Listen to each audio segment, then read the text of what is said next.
Imagine करो तुम अपने दोस्तों के बीच बैठे हो या किसी मीटिंग में हो और अचानक से कोई तुम्हारे ऊपर ताना कसता है या तुम्हें टॉन्ट मारता है। सब लोग हंसने लगते हैं। उस एग्जैक्टली 1 सेकेंड के अंदर तुम्हारे पास दो रास्ते हैं। पहला, कि तुम गुस्सा हो जाओ और आर्ग्यूमेंट करने लगो, या फिर चुपचाप से शर्म खा के एकदम शांत हो जाओ।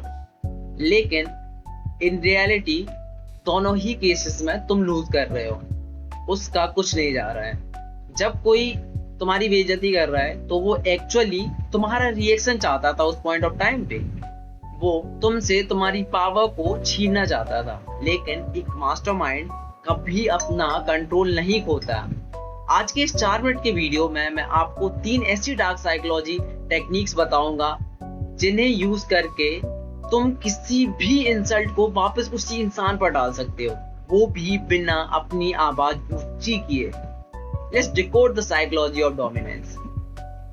Technique number 1, the pity frame. जब कोई तुम्हारी इंसल्ट करता है तो उसकी उम्मीद होती है कि तुम डिफेंड करो। तुम्हें उस पैटर्न को ही ब्रेक करना है। उस पर्टिकुलर बंदे से लड़ने की बजाय उससे ऐसे ट्रीट करो जैसे कि वो कोई बीमार या परेशान पर्सन है। जैसे ही कोई तुम्हारे ऊपर ताना मार रहा है, 2 सेकंड का पॉज लो। उसकी आंखों में थोड़ी दया पिटी के साथ देखना स्टार्ट करो और बिल्कुल काम आवाज में पूछो, भाई तू ठीक तो है? सब सही चल रहा है ना तेरी लाइफ में? बूम, यहाँ पे गेम ओवर। तुमने एक ही सेकंड में उसकी इंसल्ट को उसकी इनसिक्योरिटी बना दिया है।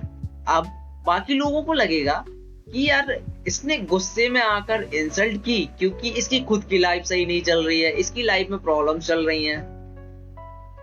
तुमने बिना लड़े उसके पावर स्ट्रक्चर को डिस्ट्रॉय कर दिया। Now come to the technique number 2, the clarification trap.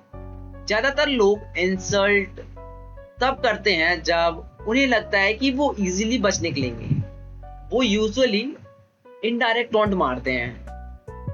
इसका सबसे बड़ा काउंटर अटैक है उन्हें स्पॉटलाइट में खड़ा करना।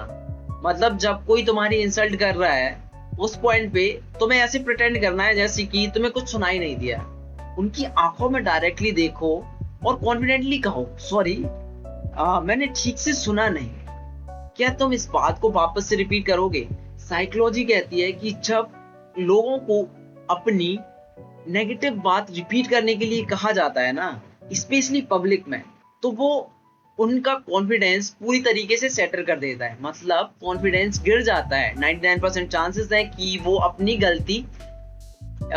जो गलती है ना बाद में बदल देंगे या कहेंगे कुछ नहीं भाई, बस जस्ट मजाक कर रहा था। और अगर वो मजाक बोले तो उन्हें एक कोल्ड स्टेयर दो, और अगर मान लो बढ़ जाए बात तो उन्हें समझ में आ जाएगा उस पॉइंट ऑफ टाइम पे कि आपसे पंगा लेना उनको इतना आसान नहीं पड़ने वाला है, उनको महंगा पड़ने वाला है। ठीक है। Now the technique number 3, agree and amplify. ये टेक्निक उन लोगों के लिए है जिन्हें अयान कोजी या फिर थॉमस सेल्बी की तरह अनबॉदर्ड रहना पसंद होता है अपनी लाइफ में। इंसल्ट का सबसे बड़ा दुश्मन है एग्रीमेंट। अगर कोई तुमसे कहे कि तू आजकल बहुत एटीट्यूड दिखा रहा है, तेरा आइडिया बिल्कुल बकवास है, तो उनसे सिंपली बहस करने का कोई मतलब नहीं बनता है। उनकी बात से एग्री कर जाओ और इतना बड़ा बड़ा बना दो ना उस बात को, पर्टिकुलर बात को, कि वो मजाक बन जाए। बोलो हाँ भाई बहुत एटीट्यूड चल रहा है आजकल, तो सोच रहा हूँ कि इसको बेचकर कोई कार वार ले लूं या घर वार ले लूं। जब आप किसी की इंसल्ट से ट्रिगर ही नहीं होते हो तो उनका जो वेपन है वो कंप्लीटली यूजलेस हो जाता है। इट इज लाइक कि एक पत्थर को कितना भी आप गाली दो, कुछ भी करो, वो पत्थर ही रहता है।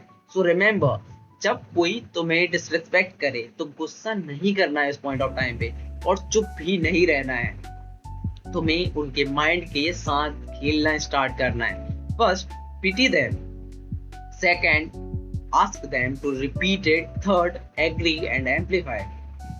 अगर तुम्हें इन साइकोलॉजिकल ट्रिक्स को मास्टर करना है और लाइफ के हर रूम में डोमिनेट करना है तो अभी इस चैनल को सब्सक्राइब करो। मुझे कमेंट में बताओ कि इन 3 में से कौन सी टेक्निक तुम सबसे पहले यूज करोगे। मिलते हैं नेक्स्ट वीडियो में।